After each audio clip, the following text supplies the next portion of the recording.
नमस्ते. ग्रामविकास ई सेवा चॅनल तर्फे आपले हार्दिक स्वागत आहे. ग्रामविकास ई सेवा चॅनलला आपण प्रथमच भेट देत असाल आणि आपणास अधिक माहिती जाणून घेण्यासाठी ग्रामविकास ई सेवा चॅनलला सबस्क्राईब करायला विसरू नका.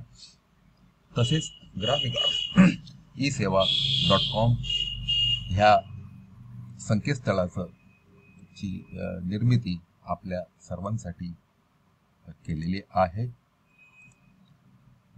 शासकीय ह्या ग्रामविकास ई सेवा.com तसेच ग्रामविकास ई सेवा चॅनल तर्फे निर्गमित होणारे नवनवीन व्हिडिओ पाहण्यासाठी आपण चॅनलला सबस्क्राईब करून घ्यावे. ग्रामविकास ई सेवा.com या संकेतस्थळावरील शासकीय निर्णय आणि परिपत्रके थेट इंटरनेटवरून तसेच शासकीय वेबसाईटवरून घेतलेली असल्याने त्यात कोणताही बदल केलेला नाही असे वेबसाईट स्पष्टपणे नमूद करते. मुख्य उद्देश काय आहे आपल्या ह्या साईटचा? शासकीय निर्णय आणि परिपत्रक यांचा संग्रह एका केंद्रित व्यासपीठावर उपलब्ध करणे हा आहे. यामुळे नागरिक, संशोधक आणि प्रशासकीय अधिकारी यांना आवश्यक माहिती त्वरित मिळू शकते. ही वेबसाईट शासकीय प्रक्रियेत पारदर्शकता आणि प्रवेश सुलभता वाढवण्यासाठी कार्य करते. याशिवाय शैक्षणिक आणि गैरलाभकारी हेतूंसाठी माहितीचा प्रसार करणे हा देखील या व्यासपीठाचा महत्त्वाचा भाग आहे. तर आजचा जो विषय आहे त्या विषयाला आपण सुरुवात करूया.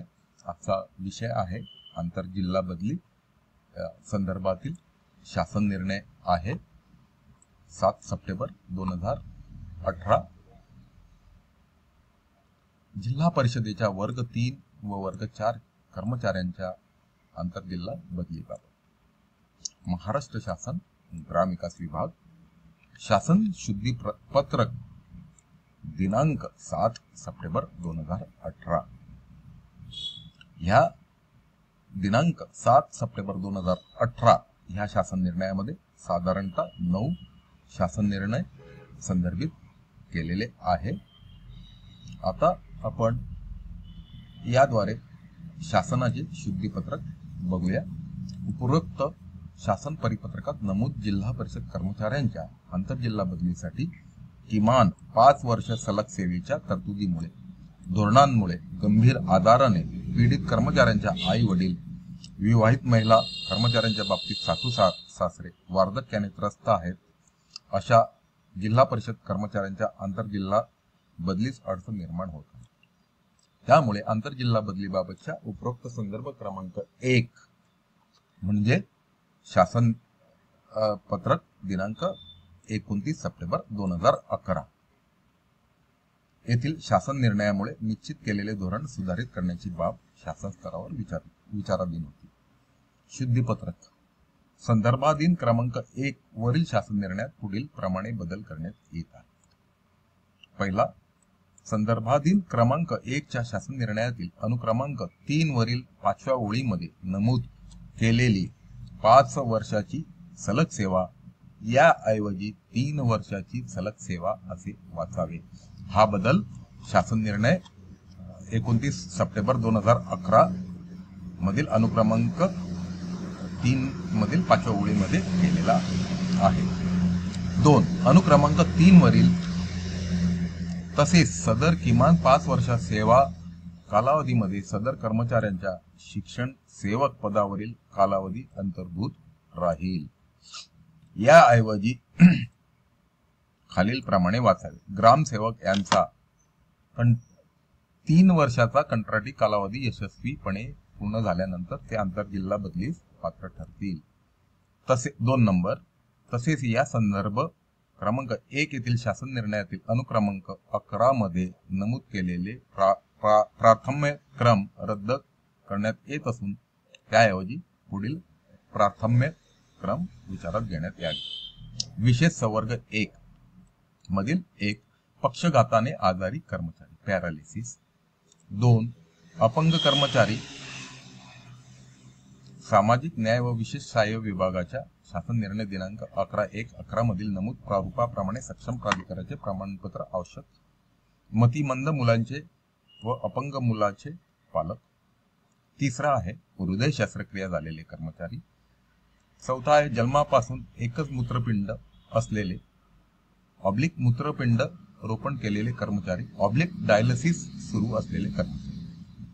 5 कॅन्सरने आजारी कर्मचारी गंभीर आजारी असल्याबाबतचा योग्य पुरावा सादर केलेले कर्मचारी. 6 मेंदूचा आजार असलेले कर्मचारी.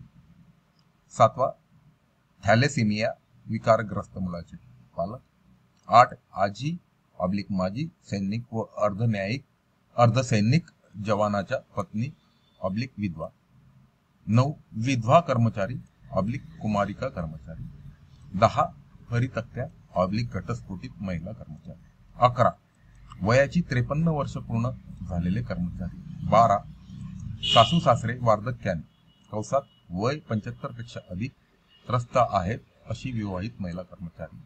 13 आई वडील वार्धक्याने वय 75 पेक्षा अधिक त्रस्त आहेत असे कर्मचारी. 13 स्वातंत्र्य सैनिकाचा मुलगा मुलगी नातू नात स्वातंत्र्य सैनिक हयात असे पद. वरील प्राथम्य क्रमात मोडणाऱ्या कर्मचाऱ्यांना आंतरजिल्हा बदलीसाठी सेवेची अट 1 वर्षाची राहील. या प्राथम्य क्रमामध्ये मोडणाऱ्या ग्रामसेवकाची बदली करताना त्याचा 3 वर्षाचा कंत्राटी कालावधी यशस्वीपणे पूर्ण करणे आवश्यक राहील. उपरोक्त नमूद विशेष वर्गातील वर्ग 3 व वर्ग 4 कर्मचाऱ्यांच्या आंतरजिल्हा बदलीस परवानगी देताना जिल्हा परिषदेने पुढील बाबी विचारात घ्याव्यात.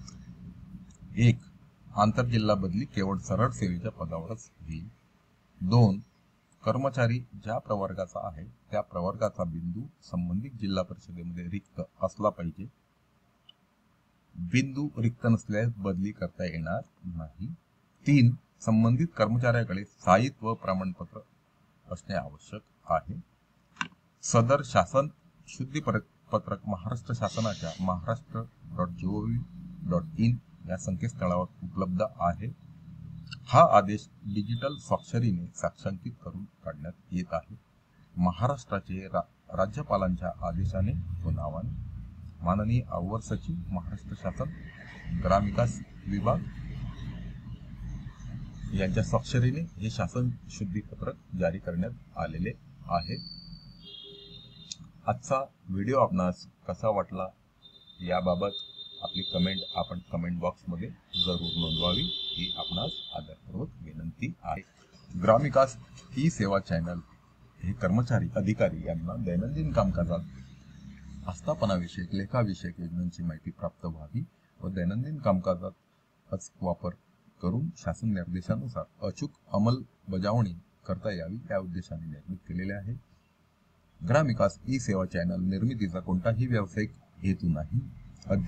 अधिक अभ्यासासाठी अद्ययावत मूळ नियम व अद्ययावत शासन निर्णयाचे वाचन करावे तथा उपयोग करावा. माहिती उपयोगात आणण्यापूर्वी अद्ययावत माहिती घेण्याची आपली जबाबदारी असेल. तथापि अनावधानाने राहिलेल्या त्रुटी वा चुकींसाठी ग्रामविकास ई सेवा चॅनल जबाबदार राहणार नाही. त्रुटी अथवा चूक निदर्शनास आणून दिल्यास सुधारणा करण्यात येईल. ग्रामविकास ई सेवा चॅनल तर्फे आपले खूप खूप आभार. आजचा व्हिडिओ आपण इथेच थांबवूया. धन्यवाद.